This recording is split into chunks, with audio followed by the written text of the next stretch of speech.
So it's a pleasure for me to introduce our guest speaker, Keith Peterson.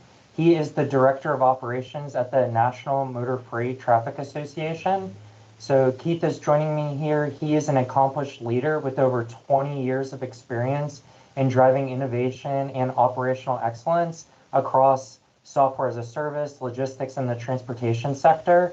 And he's currently with the NMFTA, where he plays a critical role in enhancing operational efficiency and forging strategic partnerships that benefit shippers, carriers, and 3PLs alike. So he's bringing a data-driven approach to leadership and a deep understanding of the NMFC changes that are going to be rolled out in July. He's an expert in the freight industry and has been instrumental in shaping the upcoming NMFC rollout changes. And these are very beneficial changes for shippers. They're bringing real measurable improvements to how freight is classified. It's expanding the density tiers, and it's going to be really well received by us here at Translogistics. So please join me in welcoming Keith Peterson. All right, thank you very much. Thanks for the introduction there. So really happy to be here talking to you guys today here about what's going on at the NMFTA. So if you just give me a moment, I'll share my screen. I've got a presentation here that really kind of encapsulate a lot of the stuff that I've been talking about for the last year and a half here.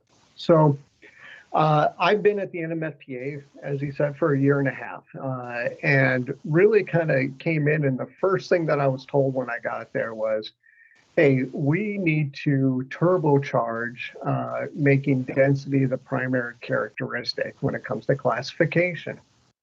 And I said, okay.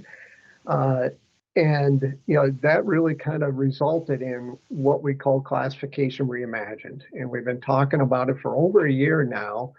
And it encompassed changing the way that we really kind of prepared dockets and made these changes, at least for this very large 2025-1 docket. So that's been my life for the past year and a half here. So when we talk about classification reimagined here, we really came up with some objectives for the plan. So number one, we wanted to modernize the classification of today's freight. The NMFC is over 70 years old.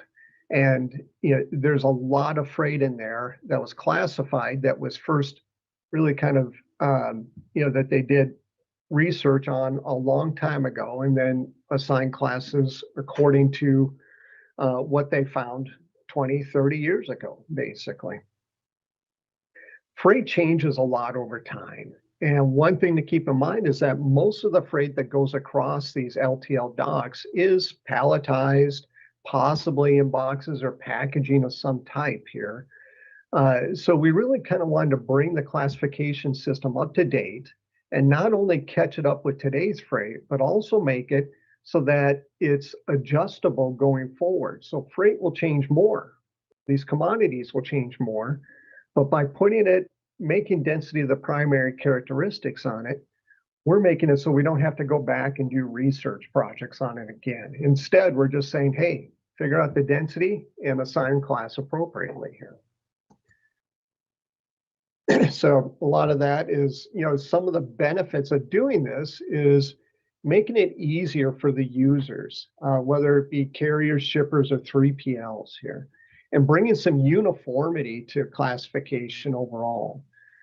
So we ended up moving over 2,000 items into full-scale density. And that sounds like a lot, but we also condensed down the number of items while we were doing that. And I'll show you how that works in just a moment. But trying to make it more uniform as well. So you don't have just two classes for some healthcare goods, but another one, two different classes for some shoes, basically, right? Yeah, you still want to get the right item number, but figuring density and finding class is going to be pretty uniform for a lot of these items that are just basic items that ship on a pallet here. So we started with 2025-1 here. And what we did is we were already moving items to full-scale density, but we were doing it pretty slow. We were doing full research projects, making sure it fit into there. When I say that we changed around the process, what we did is we decided to trust the book as it's written today. And we just said, hey, any items that don't have handling, stowability, or liability issues, we're going to move to full-scale density. We also condensed down some of these generic headings while we were at it. So a generic heading like clothing could have hundreds of different item numbers underneath it. There's really, what we did in a case like that is took all the items that don't have handling, stowability, or liability issues, move them into just one item number with a long listing of descriptive terms, or what we call a viz listing, and moved it to full-scale density, just condensing down the number of items as well here. And then also putting a symbol next to those items where there are handling, stowability, or liability concerns. Now, we look at freight by 4 characteristics. Density, of course, that's our primary characteristics, but then we also have handling, stowability, and liability as well. So you think, how easy is freight to move? How well does it fit on a trailer? Is it prone to damage or damaging other pieces of freight? So those are just examples of handling, stowability, or liability issues. I always kind of think of them as odd freight, right? So that is tough to move around. So when we talk about the full-scale density changes, like I said, we had about 100 or so items already at the 11 subscale for full-scale density. And on the left, you can see what it currently is. And I say it still is that until July 19th, and we'll go over the dates in just a moment. So starting on July 19th, this is what the full-scale density is going to be going forward. And what this does, what we did is we added classes 50 and 55 to the full-scale density range there. And what that allows us to do is to take very heavy, very dense freight and move it to full-scale density. I always think of a box of nuts and bolts, or a shipment of nuts and bolts, right? It's very dense, it's very heavy, it's favorable freight, so it gets class lower as well here. So we added those in there, and that really kind of opened up the number of items we can move over to full-scale density. Prior to this, these items actually currently could either be a single class or maybe a modified density scale as well here. So when we talk about condensing down these generic headings, here's just an example of what I'm talking about. So here's a generic heading, in this case, some hospital or some healthcare goods, where it has one item that's a single class item, meaning we've done research and we've determined that, hey, it's mostly in this density range, so we just assign 200 to it. It has a second item that's a modified density break. So again, we did a research project on it. We determined the normal densities of this item and assigned several classes to it. And it has yet another item that we went ahead and just made full-scale density. So that was probably something we did more recently, as just in the last few years, we started moving towards full-scale density. So this is how it looked today, but after July 19th, this item will look like this now. And you can see that there's actually one separate listing, one consolidated listing of one item here. So it's just one item number, but we've put all the descriptive terms together in that one item number. We retained all those search terms in order to help us going forward and help other people find these items. One of the toughest things about generic headings is you may have the right generic heading, but there were so many different numbers underneath them, it could be hard to tell exactly which one you should use as well. We wanted to make that easier overall. We retained any minimum packaging requirements as well that are named in there. And then, of course, moved it all over to the 13 sub-density scale. Now, keep in mind, none of these items have any handling, stowability, or liability issues at all here. So I'm just going to talk real quick about important dates that are coming up. And this used to be a much longer slide because we had, the docket release, the FCDC meeting, all that stuff on there. Well, we're past all that. So we release the docket, we take feedback, we have the FCDC meeting to take any more feedback from the public. Then we make final determinations on which changes are going to be made. Because from the original docket, things can be altered. We can just pull a whole proposal out of there and decide, hey, we're not making changes to that item at all right now based on feedback. So docket 2025-1 was 99 proposals. A normal docket for us that we normally do 3 times a year is generally around 15 to 20 proposals. So it was a very large docket for us here. But the important dates coming up here is the update to ClassIt. Our website for the NMFC is coming on July 15th. So we're wrapping up beta testing on that now and getting ready and going through all the steps to get it ready to be released on July 15th here, because we're down to just a few weeks left.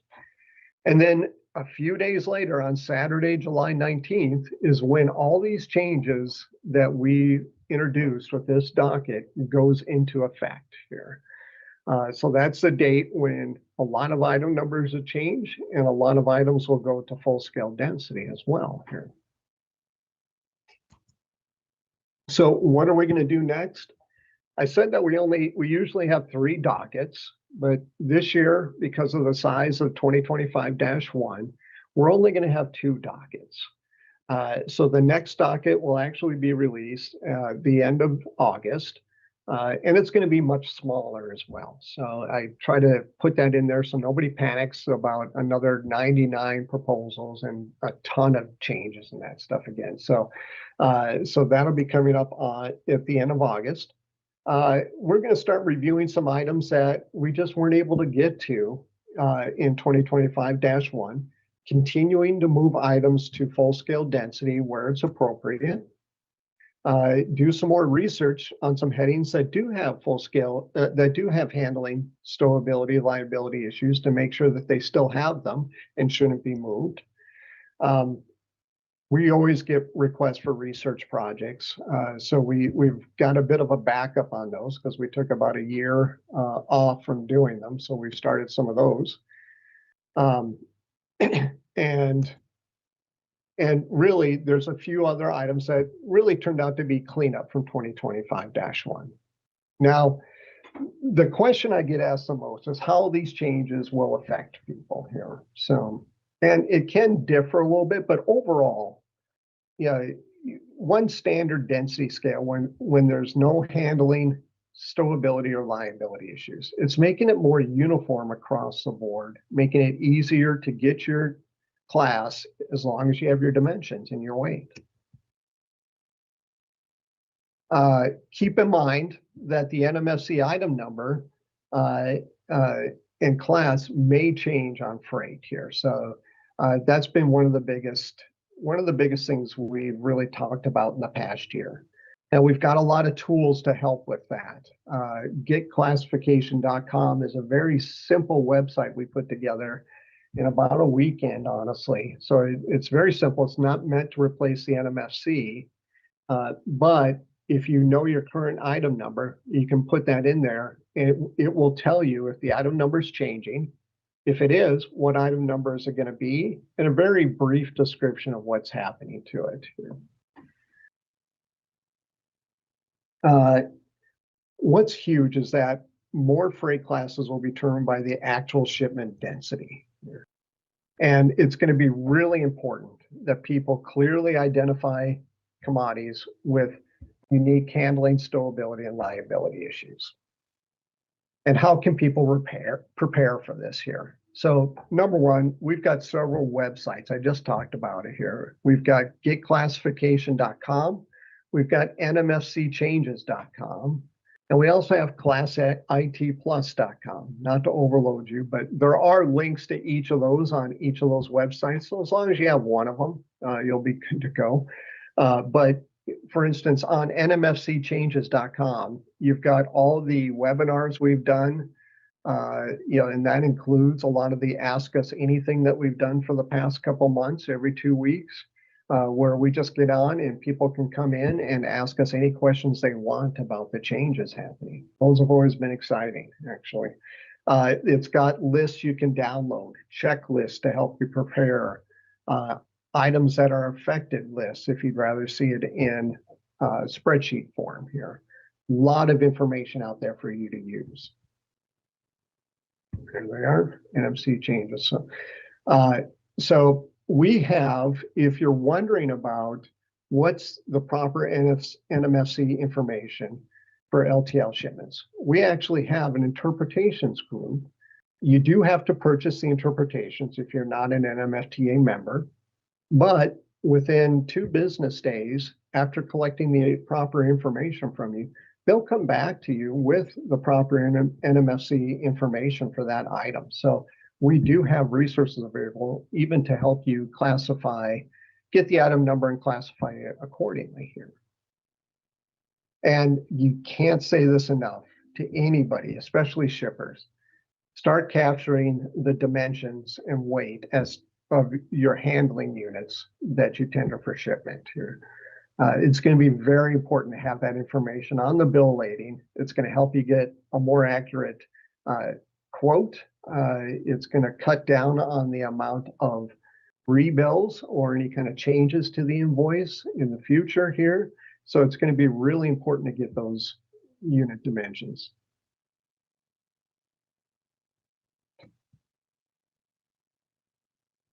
And then I've always told shippers, make sure you're talking to your carriers about these changes as well and what they're doing to prepare for them here. Some of the questions I get the most day after day is questions like, why are you changing class 175, right? Well, I'm not changing class 175. That's not changing at all. But it's likely that that shipper has either an FAK with a carrier, or maybe makes use of a tariff or something. So, and that's something that the NMFC doesn't handle at all. That's really that's up to a carrier and a shipper. So make sure you understand what's happening with your freight here. So I just want to briefly go through Class IT and make sure we leave plenty of time for plenty of time for questions from the group as well here. So ClassIT is we currently have a website that is really the NMFC book online. So you think it's a website that has a searchable PDF on it. It's about 12 years old, and it was really in need of a refresh, basically, and update all the background engines behind it here. So we undertook, because we didn't have enough to do with changing 2,000 some odd items, we undertook a project to update ClassIT as well. So it's going to be called ClassIT Plus. As I said, we've just finished up beta testing for it. It went well, and making sure it's all set to go for release here. But if you're already a ClassIT customer, you'll be automatically transitioned over to ClassIT Plus here as well. So it's really an updated form of this website, and we did some things differently this time. We put all the data really into relational database. One thing people don't realize is when we started this process a long time ago, there was no report for us to run to say, hey, which items have handling, stowability, or liability. There's no report for us to run that would say which items can be combined and made full-scale density. We honestly had to go through and create a spreadsheet and start doing analysis that way. So imagine making a spreadsheet of all the information in NMFC. And if anybody's ever seen the book, you would probably understand what I'm talking about here. But we knew that we had to update this so we could run reports. We could see which ones are being used the most often, or maybe being misused the most often. So we moved everything over into relational database. We're improving the search capabilities of it, and giving a lot of other options for people as well. For instance, the ability to customize your tiles for Classic Plus here. So you can put on there, what are my favorites? You can highlight favorites and always keep an eye on them. You can look at your search history, any kind of comments that you put on there yourself, saved for yourself or for your organization. So there's a lot of different things you can do and share across your organization. And of course, we're updating the density calculator. Now, the density calculator is something you can find on any carrier's website. So that's known out there. Calculating density is just a standard equation here. But we did give the ability to actually bring up the item number so you can look up the classes very easily. So once you do have the density, you can easily find your class and not have to click back and forth here. And we wanted it to be, we want you to be able to collaborate if you have it for your organization here as well. So you can share your favorites, you can share comments, bookmarks, synonyms as well, all the way across the organization. A good example of a synonym that's made use of in Classic is Kleenex, right? So that's a brand name. It's not tissue, but you can enter Kleenex in there and make sure it's attached to tissue. And that way, if you look up Kleenex again, it just takes you directly to tissue instead of having to search through things again. As well as you can favorite it as well and share it across your entire organization, or you can keep it private to yourself. And one thing, the current version of Classic has never really been mobile friendly. There is a version of it, but it's not fully functional. Classic Plus will be fully functional on mobile devices. So, you know, as carriers are using it on docks or shippers using it on their docks, it is available in mobile format so that it can be used on phones, tablets, whichever it may be here. So, okay. I tried to go quickly through a lot of those things here. Yeah, and I'm here and ready and available for questions from you guys as well here. So I'll go ahead and stop sharing. So. Thanks, Keith. That was brilliant. And as we start getting folks to submit their questions, and there's a Q&A function right at the top of the screen where everyone can submit their questions. I did just want to follow up on just 3 quick points for all the shippers that are watching out there.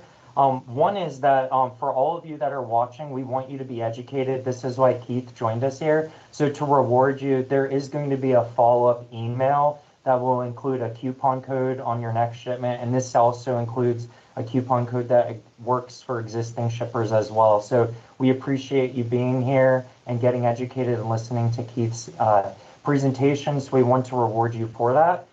The second thing I just wanted to advise as well to be helpful is that the density calculator is built in directly into Viewpoint TMS.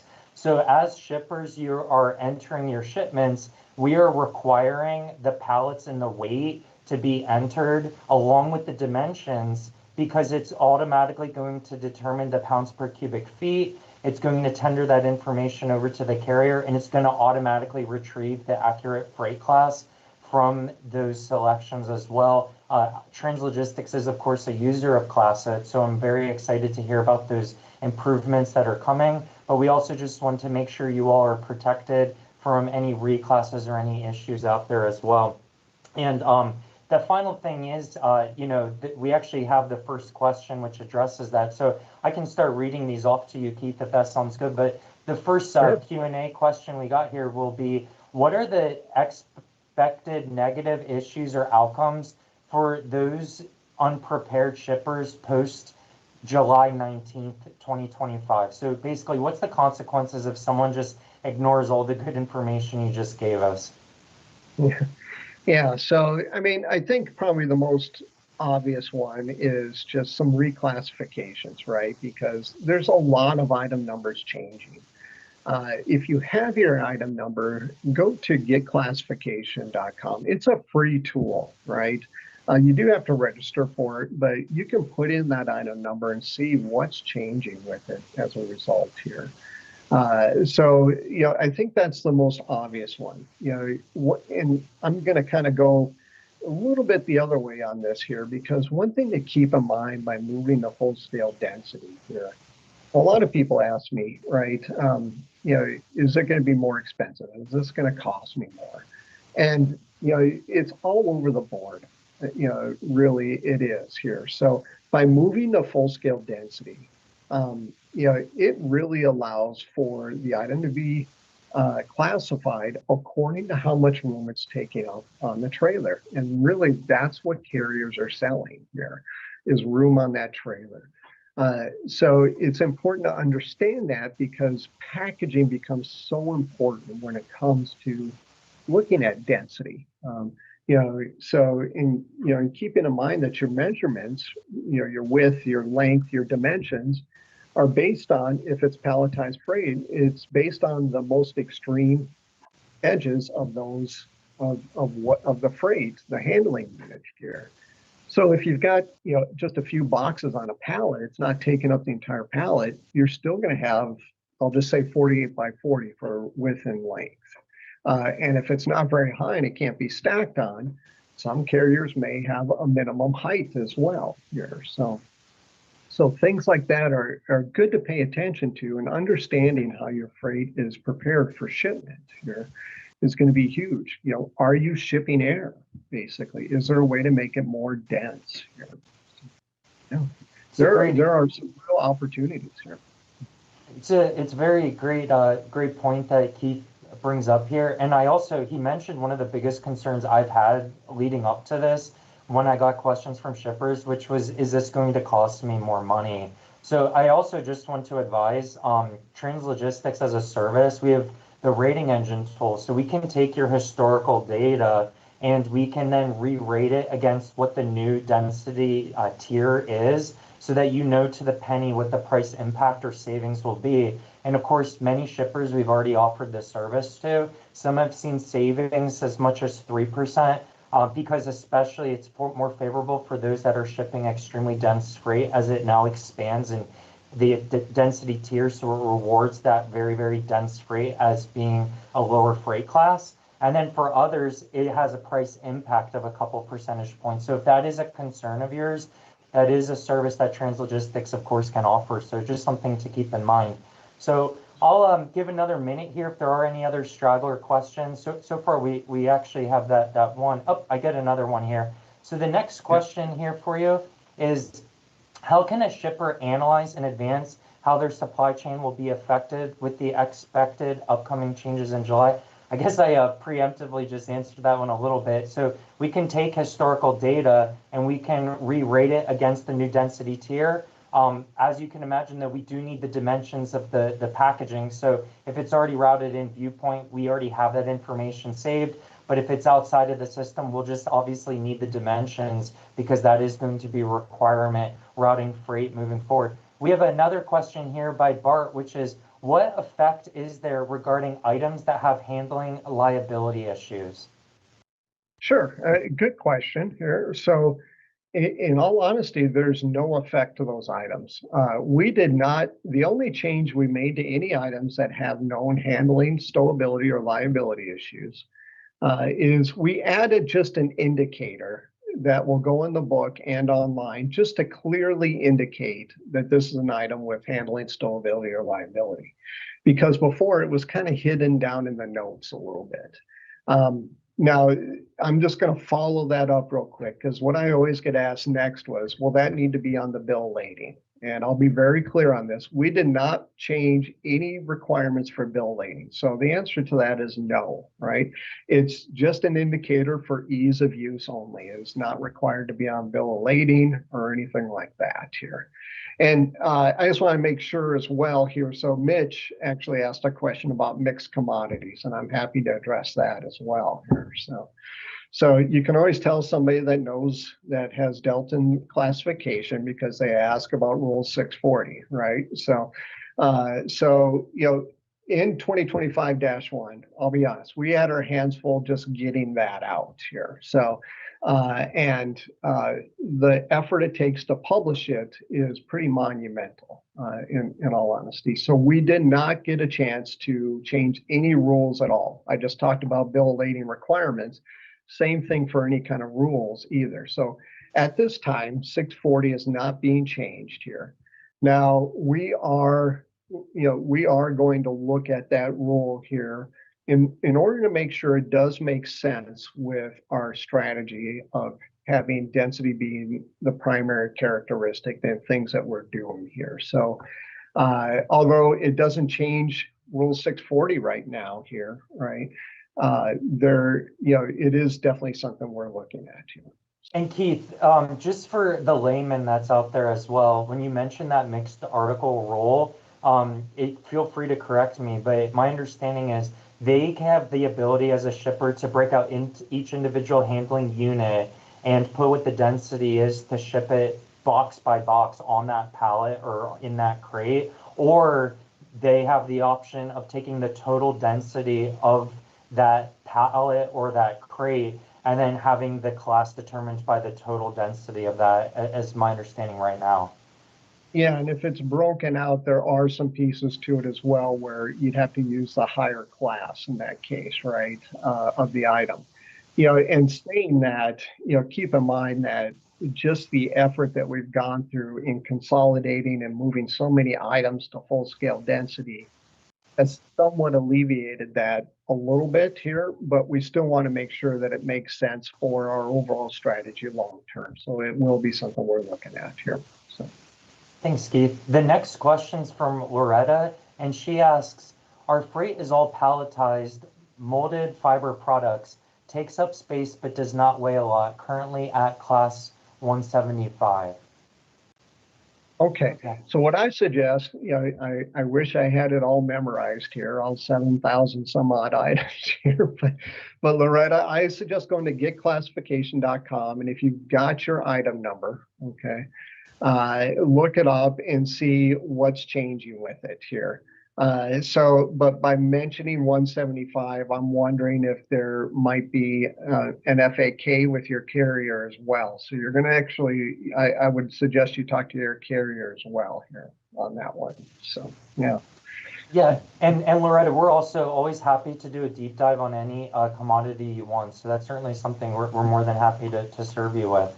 But yeah, it looks like that's all the questions that I have in the Q&A at this point. So we'll give another couple seconds here in case there's any other questions. But looks like we just got another one that came. Oh, okay. Loretta confirmed. Great. Thanks so much. And thanks for joining us, Loretta, and everyone else. Looks like we had a lot of participation, so we're really pleased about that. And of course, I'm super thankful to Keith for joining us. And Keith, and along with our CEO, Ron, are going to be traveling to the SMC conference, I believe. So I don't know, Keith, if you, I think you had mentioned you even are going to have a table there. So I don't know if you want to mention that about anyone meeting you as well. Yeah. So yeah, we're going to have a table there and be around the table to answer questions, have discussions. It's always good to kind of sit down and talk with people about what they're seeing and any kind of concerns they may have or questions as well here. Myself and our COO, Joe Orr, will be giving a discussion, I think on Tuesday mornings, the breakfast session. So you got to get up early for this one. But about the changes that we're doing with classification as well here. So I'll definitely be there and be ready to sit down and talk to people about it here. So, okay. And we appreciate it, Keith. Thanks so much for your presentation. It was very informative. I know I learned some new things, and I also appreciate all the notice you gave to shippers and to 3PLs like us in advance. So we had our system ready to rock and roll with that density calculator well in advance for all these coming changes. So the advanced notice is, of course, well received, and we're definitely looking forward to the changes. Well, we're not stopping there. We actually have been discussing for the past week, making sure we've got good coverage for starting on July 19th and, the entire week, making sure we've got enough people around to help answer questions and help with the transition overall in these changes here. So, okay. Sounds wonderful. Well, thank you, everyone. I don't see any other questions here, so I think we're going to call it a webinar. We want to be respectful of everyone's time, and thanks again, Keith. We appreciate you, sir. Thank you for having me. Take care.